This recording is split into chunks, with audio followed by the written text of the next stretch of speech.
నమస్తే. ప్రస్తుతం మనతో పాటు సీనియర్ జర్నలిస్ట్ దాము బాలాజీ ఉన్నారు. ఆయనతో మాట్లాడదాం. నమస్తే సార్. నమస్తే. సార్ విడుదల రజని మీద సీబీఐ కేసు నమోదు చేసింది అంటున్నారు. అసలు ఏ విషయంలో కేసు నమోదైంది? అండ్ జైలుకెళ్ళే అవకాశం ఉంది అని అంటున్నారు. నిజమా? విడుదల రజని మీద ఏసీబీ ఎఫ్ఐఆర్ నమోదు చేసింది. ఏసీబీకేమో విజిలెన్స్ అండ్ ఎన్ఫోర్స్మెంట్ డిపార్ట్మెంట్ ఏసీబీకి ఇచ్చింది. అంటే ఇది కోర్స్ చెప్తాను. ముందుగా మనం విడుదల రజని గురించి బ్రీఫ్గా చెప్పుకుందాం. విడుదల రజనీది తెలంగాణ యాక్చువల్గా యాదాద్రి భువనగిరి జిల్లాలో తుర్కపల్లి మండలంలో కొండాపూర్ అనే విలేజ్. తను హైదరాబాద్లో చదువుకున్నారు. మల్కాజిగిరిలో సెయింట్ అన్నాస్ ఉమెన్స్ కాలేజీలో చదివింది బీఎస్సీ. దాని తర్వాత ఆమె కంప్యూటర్ సైన్స్ చేసి కోర్స్ చేసి ఐటీ డిపార్ట్మెంట్లకి సాఫ్ట్వేర్ ఇంజనీర్కి వెళ్ళింది. అక్కడ నుంచి అమెరికా వెళ్ళింది. అక్కడ విడుదల కుమారస్వామి అనే ఒక అతను పెళ్లి చేసుకుంది. వీళ్ళది రజక సామాజిక వర్గం.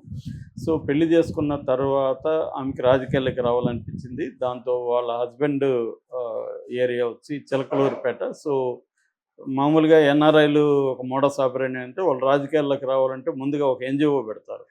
ఎన్జిఓ పెట్టి ప్రజల్లోకి వెళ్తూ అలా రాజకీయాల్లోకి వస్తారన్నమాట. అది చాలామంది అలాగే చేస్తుంటారు. ఫర్ ఎగ్జాంపుల్ వెనిగండ్ల రాము కావచ్చు, ఇలాంటి వాళ్ళందరూ అదే చేశారు. అలాగే ఈమె కూడా విఆర్ ఫౌండేషన్ అని పెట్టింది. విడుదల రజని ఫౌండేషన్ అని పెట్టి కొన్ని కార్యక్రమాలు చేసుకుంటూ వచ్చి అక్కడ ఉన్న పొలిటికల్ లీడరు దగ్గర పత్తిపాటి పుల్లారావు, ఆయన తెలుగుదేశంలో ఉన్నాడు, ఆయన దగ్గర శిష్యురాలుగా చేరింది. అలాగా ఉంటూ ఉంటూ ఆమె కొంత పాపులర్ అయినాక టికెట్ ఆశించింది తెలుగుదేశంలో. కానీ తెలుగుదేశంలో ఈమెకి టికెట్ ఇవ్వలేదు. ఎందుకంటే పత్తిపాటి పుల్లారావుకి అక్కడ ఆల్రెడీ ఆయన లీడర్గా ఉన్నాడు కాబట్టి ఆయన్ని కాదని ఈమెకి ఇచ్చే పరిస్థితి లేదు. కాబట్టి ఈమె 2018లో వైసీపీలోకి వెళ్ళింది. అప్పటి వరకు జగన్ని తీవ్రంగా విమర్శించిన అవన్నీ చేసింది, కానీ మళ్ళీ అటు వెళ్ళింది. ఆయన జగన్ ఇచ్చాడు, టికెట్ ఇచ్చాడు.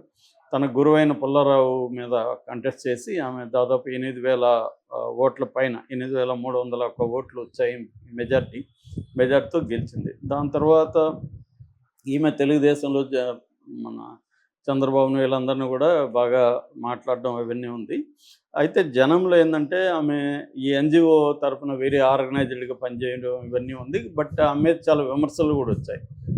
అంటే ఒంటెత్తు పోకడలో పనిచేస్తుంది, ఈవెన్ వైసీపీ నాయకులతో కూడా సమిష్టి ఇది చేయట్లేదు, ఇవన్నీ కూడా చాలా విమర్శలు వచ్చాయి. ఆమెకు సజ్జల రామకృష్ణ అంటే అండా ఉందనేది కూడా వార్తలు విపరీతంగా వచ్చాయి.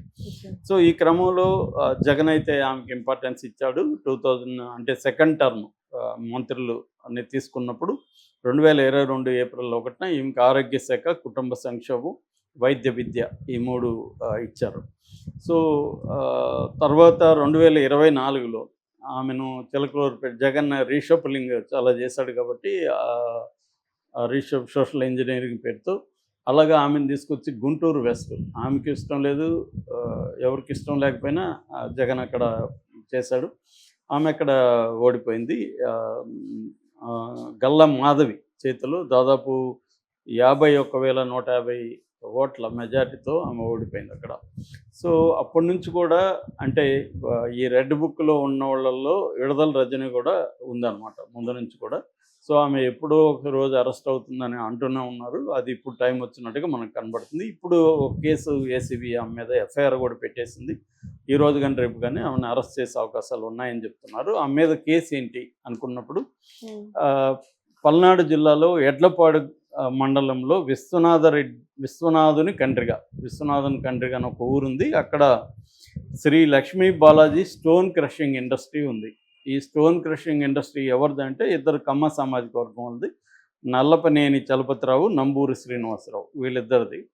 సో ఈమె వీళ్ళ పిఏ 2020 సెప్టెంబర్ 4న ఈ క్రషింగ్ వాళ్ళ దగ్గర సైట్కి వెళ్ళి విజిట్ చేశారు.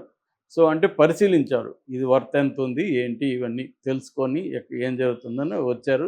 ఒకసారి ఆఫీస్కి రమ్మన్నారు వాళ్ళని. ఈమె ఆఫీస్కి వచ్చారు. అప్పటికి ఈమె ఎమ్మెల్యే, మంత్రి కూడా కాలేదు. వాళ్ళిద్దరు ఆఫీస్కి వచ్చినాక ఒకసారి మీరు పిఏతో మాట్లాడండి అని చెప్పారు. పిఏని కలిస్తే పిఏ దొడ్డ రామకృష్ణ ఆయన పేరు. పిఏ ఏం చేశారంటే, మేడం ఒక 5 కోట్లు అడుగుతుంది, సో 5 కోట్లు ఇస్తే మీ పరిశ్రమ జోలికి మేము రాము, లేకపోతే మిమ్మల్ని ఇబ్బంది పెడతాము, మీ దాంట్లో చాలా అవకతవకలు మాకు కనిపించాయి అనేది చెప్పారు. సో వీళ్ళు ఏం మాట్లాడకుండా వెళ్ళిపోయారు. వెళ్ళిపోయిన 6 రోజులకే ఈ విజిలెన్స్ అండ్ ఎన్ఫోర్స్మెంట్ డిపార్ట్మెంట్లో రీజనల్ ఆఫీసర్గా ఉంటున్న పల్లె జాషువా ఐపీఎస్ ఆఫీసరు, ఆయన రీజనల్ ఆఫీసర్ అనమాట. ఆయన ఆధ్వర్యంలో ఒక 50 మంది వెళ్ళి అటాక్ చేశారు విచారణ పేరుతో. ఆయన డీజీ డైరెక్టర్ జనరల్కి ఇన్ఫామ్ చేయలేదు, డీజీ ఆఫీస్కి కూడా ఇన్ఫామ్ చేయలేదు. వీళ్ళకి కూడా కింది వాళ్ళకి కూడా అసలు అక్కడికి వెళ్ళే వరకు ఎందుకు చేస్తున్నామో కూడా తెలియదు. పెళ్ళి చేశాడు. చేసి ఇక్కడ చాలా అక్రమాలు జరుగుతున్నాయి, రూల్ ప్రకారం లేదు, అది ఇది అని చెప్పి 50 కోట్లు ఫైన్ వేస్తున్నట్టుగా వాళ్ళకి నోటీస్ ఇచ్చాడు.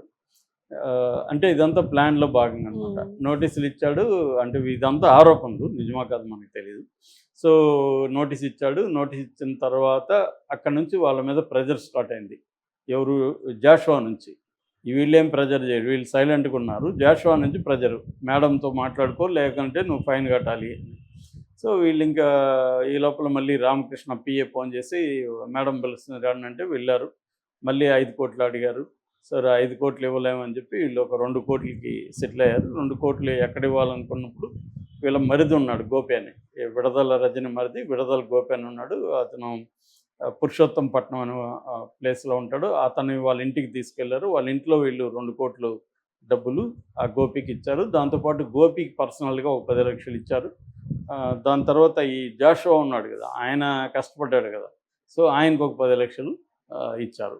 సో మొత్తంగా విడదల రజని అకౌంట్లో 2,20,00,000 లంచం ఇచ్చారు. ఇది ఆరోపణ. ఓకే.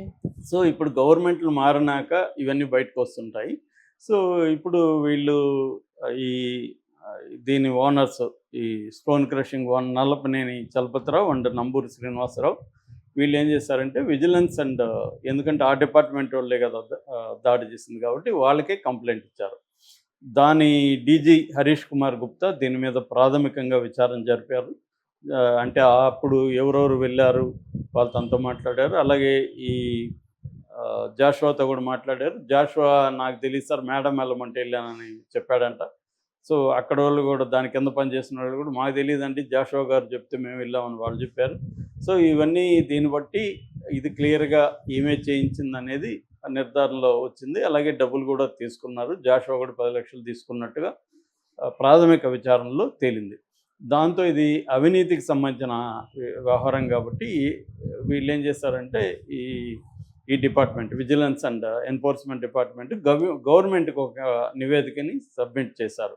అంటే మేము ఇవన్నీ చూసాము, ఇది అయితే వాస్తవం అనేది ఒక నివేదిక వచ్చింది. ఆ నివేదిక బేస్ చేసుకొని గవర్నమెంట్ ఏం చేస్తుందంటే ఏసీబీని ఇన్వాల్వ్ అవ్వమని అడిగింది.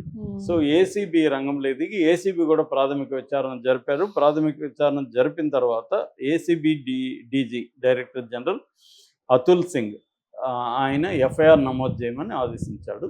సో అంటే ప్రాథమిక ఆధారాలు ఉన్నాయి కాబట్టి ఎఫ్ఐఆర్ నమోదు చేయాలని ఎఫ్ఐఆర్ నమోదు చేశారు. ఈ మీద అవినీతి నిరోధక చట్టము, తర్వాత బిఎన్ఎస్ యాక్ట్లు ఇవన్నీ పెట్టారు. సో వీళ్ళ ఇప్పుడు A1గా ఈమెను చేర్చారు. A2గా పల్లె జాషువా ఉన్నాడు, ఐపీఎస్ ఆఫీసర్. A3గా విడదల గోపి వీళ్ళ మరిది. తర్వాత A4గా పిఏ దొడ్డ రామకృష్ణ. వీళ్ళ నలుగురు మీద ఇప్పుడు కేసులు రిజిస్టర్ చేశారు.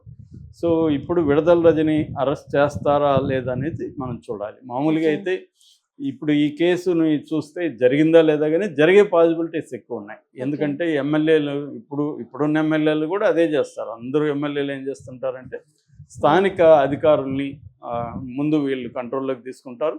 ఎక్కడ ఏం చేయాలన్నా వీళ్ళకి చెప్పి అధికారులు వెళ్ళాలి, దాడులు చేయాలన్నా వీళ్ళకి ఇన్ఫామ్ చేయాలి. ఇన్ఫామ్ చేస్తే వీళ్ళు వాళ్ళని సేవ్ చేస్తారు. అంటే వీళ్ళే ఒక థ్రెట్ క్రియేట్ చేసి ఆ థ్రెట్ నుంచి మేము రక్షిస్తున్నాం కాబట్టి మాకు డబ్బులు ఇవ్వండి అనే ఒక మోడస్ ఆపరండి. ఇది వెరీ వెరీ ఓల్డ్ది. ఇదే అందరూ కూడా వెరీ ఓల్డ్ కానీ వెరీ సక్సెస్ఫుల్ అనమాట. సో రెండోది ఏంది, ఈ పరిశ్రమలు చేసేవాళ్ళు కూడా 100% రూల్స్ని ఫాలో చేయడం అనేది దాదాపు అసాధ్యం.